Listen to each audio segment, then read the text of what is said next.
শেখ হাসিনার পতন আল্লাহর তরফ থেকে হয়েছে।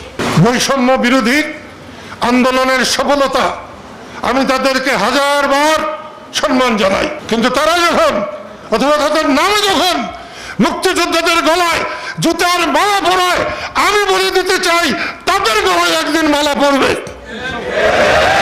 16 বছরের সরকার আমলে যে দুর্নীতি হয়েছে, 10 মাসের আমলে তার চেয়ে বেশি দুর্নীতি যদি হয় তাহলে কে ভালো?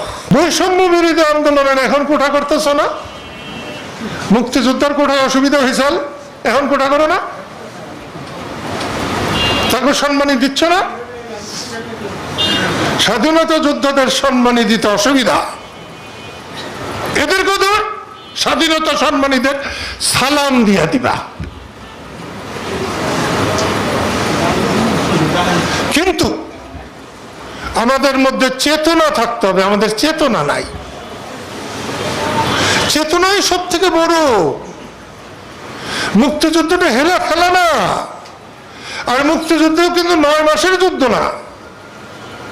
মুক্তিযুদ্ধের পিছনে আরো যুদ্ধ আছে। টোটালি সেই যুদ্ধকে যদি তোমরা অস্বীকার করে শুধু 9 মাসের যুদ্ধ হও, তাহলে 4 বছরের মূল্য হবে না তোমাদের। আবার যারা মুক্তিযুদ্ধ পর্যন্ত নিয়ে গিয়েছিলেন, মুক্তিযুদ্ধে তারা প্রত্যক্ষ যুদ্ধে অনেক পিছিয়ে পড়েছিলেন, তারা যদি মুক্তিযোদ্ধাকে ল্যাং মারার চেষ্টা করে, আজকের যে অবস্থা হয়েছে তাই হবে, বারবার হবে। সবার উপযুক্ত সম্মান দিতে হবে, দিলেই আমরা সবাই সম্মানিত থাকব। মুক্তিযোদ্ধাদেরকে ছোট করার কম চেষ্টা হয় নাই, কাদের সিদ্দিকীকে ল্যাং মারার কম চেষ্টা হয় নাই। বঙ্গবন্ধু যদি বেঁচে থাকতেন, মুক্তিযোদ্ধাদের এই অবস্থা হতো না।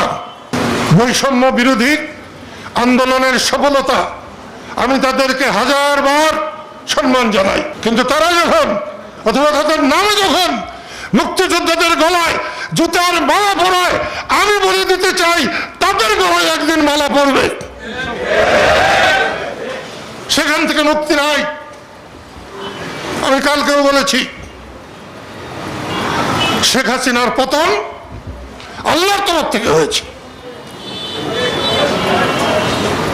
তিনি কাউকে সম্মান করেন নাই, কাউকে গুরুত্ব দেন নাই। দেশ কারো একার নয়, দেশ সবার। এই দেশে একটা চোর ডাকাতেরও জীবন রক্ষার দায়িত্ব রাষ্ট্রের। বিচার করুন, বিচার করে শাস্তি দিন, 10 বার ফাঁসি দিন, যদিও আমি ফাঁসির পক্ষে না, কিন্তু বিচার করে করতে হবে। তা হয় নাই, সেই জন্য এটা হয়েছে। শেখ হাসিনাকে উৎখাত করে আজকে যারা বসছেন তারা কিন্তু খুব ভালো করতে পারছেন না বা করছেন না।